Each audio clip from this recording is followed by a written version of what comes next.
أعوذ بالله من الشيطان الرجيم. بسم الله الرحمن الرحيم. ولما جاءهم كتاب من عند الله مصدق لما معهم وكانوا من قبل يستفتحون على الذين كفروا فلما جاءهم ما عرفوا كفروا به فلعنة الله على الكافرين. بئس ما اشتروا به أنفسهم أن يكفروا بما أنزل الله بغيا أن ينزل الله من فضله على من يشاء من عباده فباءوا بغضب على غضب وللكافرين عذاب مهين.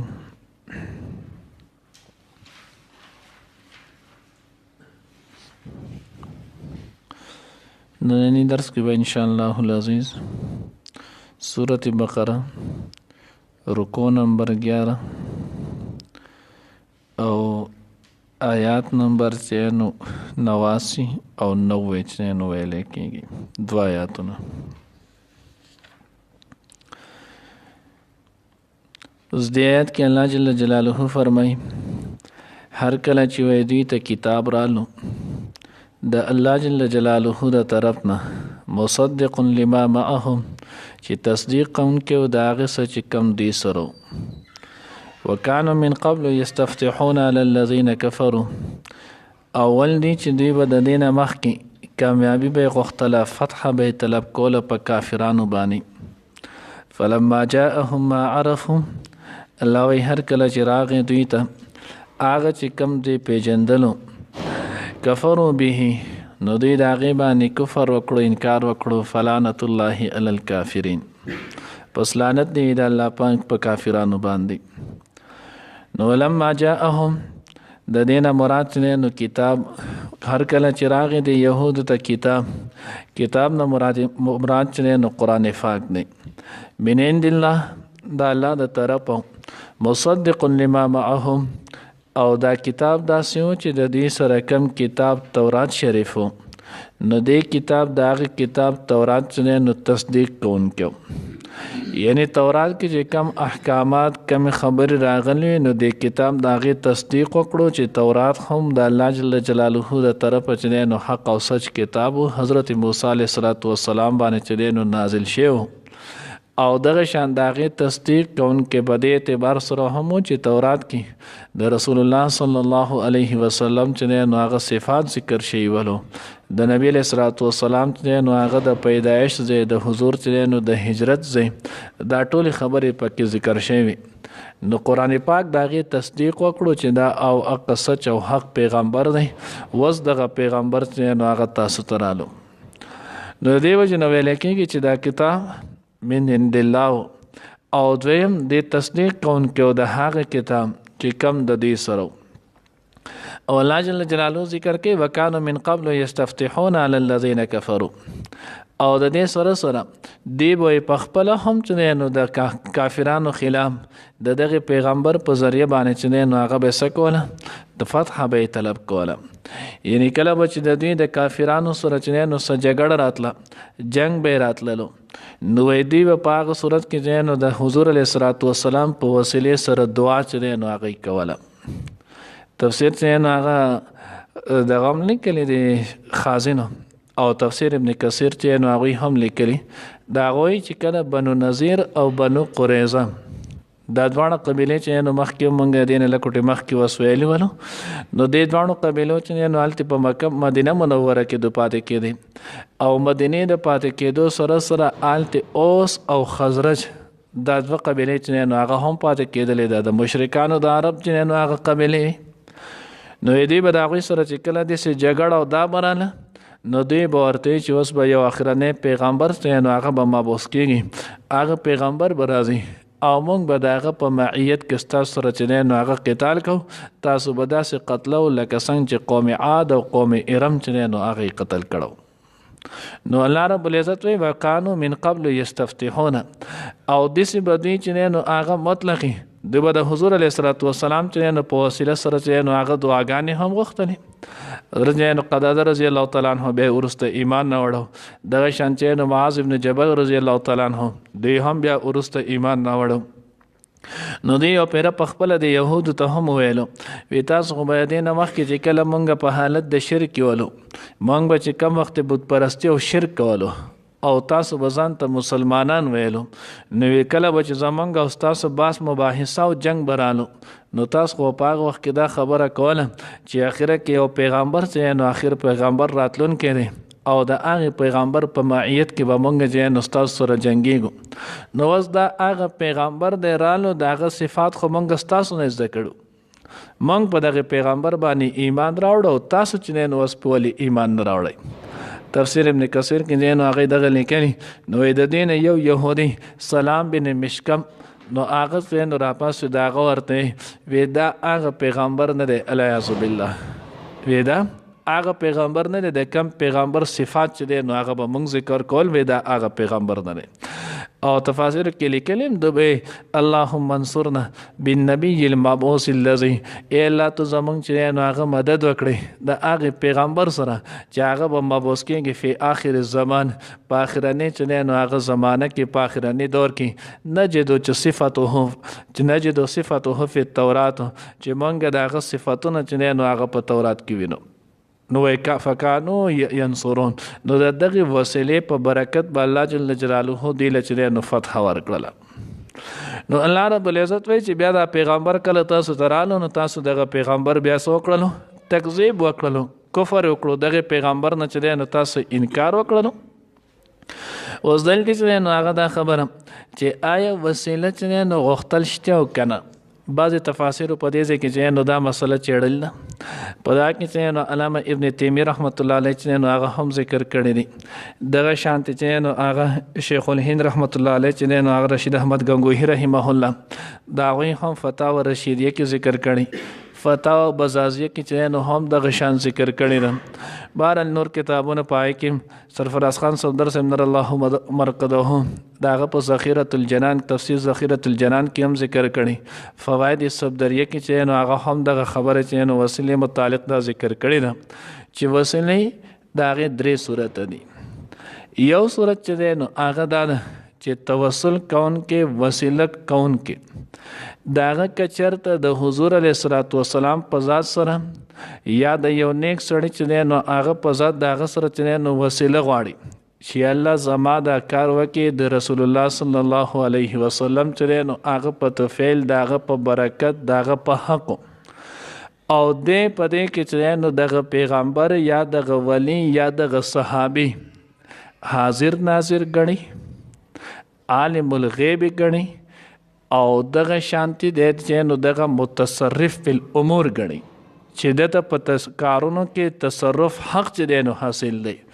نو داسې وسیله کون کې داسې وسیله باندې سوال کون کې دا سړی چې نو مشرک او کافر دی دا سړی مشرک او کافر دی ځکه تصرف حق دا یو د الله ذات علیه ته حاصل دی د الله نه ما سوا بل چاله چې نو دا حق نشته عالم الغیب والشهاده دا صرف یو د الله ذات دی د الله د ذات علیه نه ما سوا بل ذات چې نو هغه نشته دغه شانت چې نو په دا چې نو حاضر ناظر دا صرف د الله جل جلاله ذات دی د الله نه ما سوا بل ذات چې نو هغه حاضر ناظر نشته خوای کڅوک چې نو هغه وسیله په دې سوال باندې چې نو توسل کون کې وسیله کون کې هغه دسه وسیله کوي چې دی وای چې الله د حضور د محبت د برکت د خپل پیغمبر د برکت د خپل چې نو کتاب د برکت یا دغه په توفیل یا دغه په صدقه یا دغه په حق د ټول الفاظ مترادفه دي الخلق چې نو مختلف الفاظ سره تعبیر کوي هر سره خپل دعا موافقو وس دې دا په دې وجه کوي دعا چې نو هغه غواړي چې ستا نیک بنده او ستا پیغمبر او تا ته مقرب ولو او دې دغه بنده نه حاضر ناظر غني نه عالم الغیب غني او نه چې متصرف فی الامور غني چې د تصرف چې نو هغه په کارونو کې حق نه حاصل صرف دا چې د دې محبت دا عین ایمان دی د حضور محبت دا عین ایمان دی او د دغه ایمان په دغه وسیله په دغه وجبانې چې نه الله پاکستان دا کار غواړم زما دا کار وکي نو داسې قسم وسیله کول چې نو هغه دا جایز ده بلا شک چې بلا شبهه داسې چې نو هغه سوال کولای شي دریم قسم هغه دا دی چې دا الفاظ دواړه طرف ته مجهول پاتې شي. توسل کوونکی دی چې کومه وسیله کوي، کوم سوال چې دی نو هغه کوي، او په دې سوال کې د چا په وسیلې او د چا چې دی نو هغه په اعمال یا د هغه په زوات په وجه باندې چې دی نو هغه کومه وسیله دی غواړي. په دغه کې دی نه د هغه د صحیح نه د حاضر ناظر چې دی نو هغه نیتي، او نه چې دی نو د عدم حاضر ناظر، نه دی دا وایي چې حاضر ناظر دی او نه دا وایي چې حاضر ناظر نه دی، نه دی دا وایي چې دا چې نو تصرف دته حاصل دی او نه داسې وایي چې تصرف ته نه دی حاصل، مجهول یې پرېښودی. نو په دغه صورت کې داسې وسیلې باندې سوال کول دا بیا مکروه تحریمي دی. داسې بیا چې نو هغه سوال کول دا مکروه تحریمي دی. نو ځکه الله وی وکانو من قبل یستفتحون علی الذین کفروا، دی به د حضور په برکت د حضور په توفیل چې نو دعا غوښتله اللهم انصرنا بالنبي المبعوث الذی، ای الله زمونږ چې نو امداد وکړي د هغې پیغمبر په برکت چې هغه به چې نو په آخر الزمان چې نو هغه به راځي په آخرنۍ زمانې کې نجد صفته فی التورات، چې مونږ د هغه صفتونه او د هغه چې نو صفات نات مونږ چې نو هغه په تورات شریف کې مومو. نو د دغه پیغمبر په برکت مونږ له چې نو هغه فتح او کامیابي راکړلې، کانو ینصرون، د دغه په وجه به الله پاک چې نو فتح او بیا نصرت ورکو. نو فلما جاءهم ما عرفوا، کله چې دوی ته دغه پیغمبر رالو حضور علیه الصلاۃ والسلام رالو، نو دوی د دغه پیغمبر باندې بیا څه چل وکړنو کفروا به، چې دوی پیژندلی وو نو دوی انکار وکړو دغه. حضرت عبدالله ابن سلام رضی الله تعالی عنہ واقعا امام بخاری رحمت الله علیه چې نو هغه ذکر کړی ده. هغه وی د حضور علیه الصلاۃ والسلام سره یو پیر چې نو عبدالله ابن سلام رضی الله تعالی عنہ ناسو، هغه رانو د الله رسول ز ایمان نه وړم، کلمه ویله اشهد ان لا اله الا الله واشهد ان محمدا عبده ورسوله، ایمان راوړو. دغه چې کتل اوس مخامخ نه ډیر شي چې نو هغه د يهودو یو ډله قافله را روانه ده، وی د الله رسول ویزو زر سیټ ټکېږم زر پناه شولو، او بیا یې د الله رسول او تاسو د دین ته پوس وکئ چې عبدالله ابن سلام څنګه بنی آدم دی، د څنګه سړی دی. نو نبی علیہ الصلوۃ والسلام خالد چې هغه یهود رالل، نبی علیہ الصلوۃ والسلام چې نو هغه سره کېناستو خبرې کولې، نو نبی علیہ الصلوۃ والسلام ورته وی چې نو عبدالله ابن سلام کیف فیکم عبدالله ابن سلام، تاسو کې چې نو عبدالله ابن سلام داغه سم مقام سم مرتبه دی، داغه ورته وی خیرنا وابن خیرنا، د چې نو هغه زمونږ کې په خپل هم ډېر لوی سړی دی او د ډېر لوی سړي چې نو هغه زوی هم دی، عالمنا وابن عالمنا، د زمونږ کې په خپل هم ډېر لوی عالم دی او د ډېر لوی عالم سړي چې دی نو زوی هم دی، سیدنا وابن سیدنا، د زمونږ په خپل هم سردار دی او د پلار چې نو د پلار هم سردار او د لوی سردار چې نو زوی دی. نبی علیہ الصلوۃ والسلام ورته تاسو څنګه لکه چرته عبدالله ابن سلام چې نو ایمان راوړي، نو بیا نو دی ورته دا چرته هم نشي کېدی. ازیک چې نو عبدالله ابن سلام راووتو، هغه ورته بیا چې نو دغه کلمه وی اشهد ان لا اله الا الله واشهد ان محمدا عبده ورسوله، دی یو دم چې نو هغه راتاو شولو، یو دم چې نو هغه نه الیاذ بالله پیدا خو دې بدکاره بنی آدم دی، د پلار خنو دین نه دی ښه، د ذات ذریات چې نو هغه نه دی ښه. نو الله جل جلاله وی دی کې دا موړ اغستل ټن اغستل دا چې نو هغه د دې د پوخانه کار دی، دی چې نو هغه ډېر په لنډو باندې چې نو هغه بیا سکیږي ټن اخلي واپس کېږي موړ چې نو آزر رالي. نو ځکه الله فلما جاءهم ما عرفوا، نو کله چې رال دي ته هغه چې کم دی پیژندلو د الله حق پیغمبر، او هم دغه عبدالله ابن سلام دی دنه او پیر چې نو حضرت عمر فاروق رضی الله تعالی عنہ ته پوښتنه کړلو، وی قرآن کې الله جل جلاله فرمای یعرفونه کما یعرفون ابناءهم، وی دوی د حضور علیه الصلوۃ والسلام داسې پیژني لکه څنګه چې خپل اولاد پیژني. نو عبدالله ابن سلام رضی الله تعالی عنہ ورته مونږ د دین هم زیات اشد چې نو د الله پیغمبر پیژنو، ځکه د اولاد په باره کې یقیني څوک نشي ویلی کېدی شي چېرته چې نو هغه د ښځې نه خیانت شوی،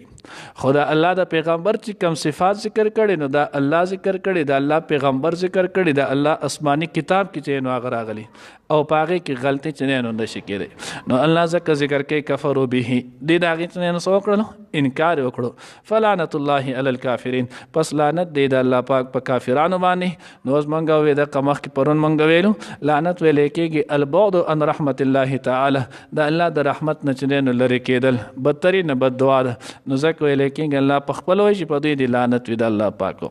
بئس ما اشتروا به، ډېر بد دی هغه اشتروا به چې خرڅ کړل دي په هغې باندې انفسهم خپل ځانونه. اشترا او بیع دا دواړه چې دی نو هغه الفاظ دي خو دا د ازدادو نه دي. اشترا اصل کې چې نو هغه شرا دا د اغستلو د پار راځي، او بیع چې دی نو هغه د خرڅولو د پار راځي. خو بعضې وخت کې چې دی نو دا الفاظ د یو بل په معنی باندې هم راځي. نو دلته شرا چې دی نو اوس په معنی د بیع باندې ده، په معنی چې دی نو هغه د خرڅولو. نو الله وایي ډېر چې دی نو هغه بد دی هغه چې دوی خرڅ کړل خپل نفسونه په هغې باندې. هغه څه نه ان یکفروا بما انزل الله، دا چې دوی کفر وکړلو په هغه چې کوم الله پاک نازل کړو بغیا په وجه چې دی نو د حسد، په سبب د حسد. نو معلومه دا شوله چې حسد چې دی نو ډېر بدترین ګناه دی. حسد چې نو هغه ډېر بد شیز دی. اوس ولې نو دی چې حضور علیه الصلاۃ والسلام لاول به په خپله ووایي الله وکانو من قبل یستفتحون علی الذین کفروا، بیا چې رالو نو دوی ولې نه منلو. نو دا واقع چې دی نو هغه څه کې صفت التفاسیر کې او ابن کثیر کې هم دا قول ذکر کړی دواړو تفسیرونو. هغه دوی وی چې حضور علیه الصلاۃ والسلام دوی به وی چې دا به بني اسرائیلو کې راځي، ځکه اوسه پورې دا دومره ډېر شی انبیا علیهم الصلاۃ والسلام د حضرت موسی علیه الصلاۃ والسلام نه وروسته ټول به بني اسرائیلو کې راغلي دي. نو دا پیغمبر اخرنی پیغمبر به هم په بني اسرائیلو کې راځي، او هلته اخرنی پیغمبر چونکې بني اسرائیلو کې رانلو، اخرنی پیغمبر الله رب العزت چې نو د حضرت اسماعیل علیه السلام په اولاد کې راولېږلو، او اسماعیل علیه السلام او اسحاق علیه السلام رونو. نو گویا چې نو دا د هغوی د تره په زامنو کې چې نو حضور علیه الصلاۃ والسلام رالو. نو دوی په دغه حسد باندې بیا د الله د پیغمبر سره چې نو هغه د حسد وکړو، دی چې نو وای نه منلو، وی چې کدا حق او سچ پیغمبري نو دا به الیاذ بالله بیا به بني اسرائیلو کې، او کدا حق او سچ نه نو که اسماعیل علیه السلام په اولاد کې نو دا پیغمبر بیا حق او سچ نه دی. نو ځکه الله وی بغیا په وجه د حسدو دوی چې نو د حسد په وجه باندې دا وکړلو. بیا یو حسد دی او یو غیبته ده، د دواړو کې لکوټې شانتې فرق هم دی او حکم هم بدل دی. حسد دې ته ویلی کېږي چې اوس چاله الله رب العزت یو نعمت ورکړی، یو احسان یې پې کړی. مثلا چې نو هغه مونږ خو دغې ښځو ته نن غټ احسان وایو چې په هغې مثال به ورکړو. چاله الله رب العزت چې نو هغه یو مارکیټ ورکړو، اوس د چې نو دا مارکیټ یې وله کله ورکړلو، نو اوس دلته چې نو هغه دې سوی یاره چې دا مارکیټ مال که راکې خدای او که نه خو د دې دغه نه یې خو واخله که نه، دا راته هم چې نو هغه پلال جوړ شولو. نو دې ته ویلی کېږي حسدو. دویم چې نو هغه غیبته ده. غیبته چې نو هغه ده چاله اوس الله رب العزت چې نو هغه یو مارکیټ ورکړو، دی یا الله د روزې کې مال چې نو دوه راکړي، یا الله د روزې کې خو مال چې نو هغه دوه راکړي، دې ته غیبته ویلی کېږي. نو حسد حکم دا چې دا ناجایز او حرام دی. غیبته دا چې نو هغه جایز او حلال ده، په دې کې څه حرج چې نو هغه نشتی. نو ځکه الله وایي دوی دغه کفر بما انزل الله بغیا په سبب د حسد کولو ان ينزل الله من فضله علی من یشاء، دا چې نازل کړو الله پاک خپل فضل نبوت ورکړلو چې نو په خپل بندګان چاله دي وغواړو. فباءوا بغضب علی غضب، الله وایي دوی اخته شول په یو غضب سره چې نو هغه د بل غضبه. اوس دلته چې نو هغه د غضب سره د بل غضب، نو وایي د یو غضب نه مرادو حضرت عبدالله ابن عباس رضی الله تعالی عنه چې نو هغه فرمایي وایي وړاندې غضب نه مراد دا دی بتصحیح توراتو چې دوی چې نو تورات شریف هغې ضایع کړلو،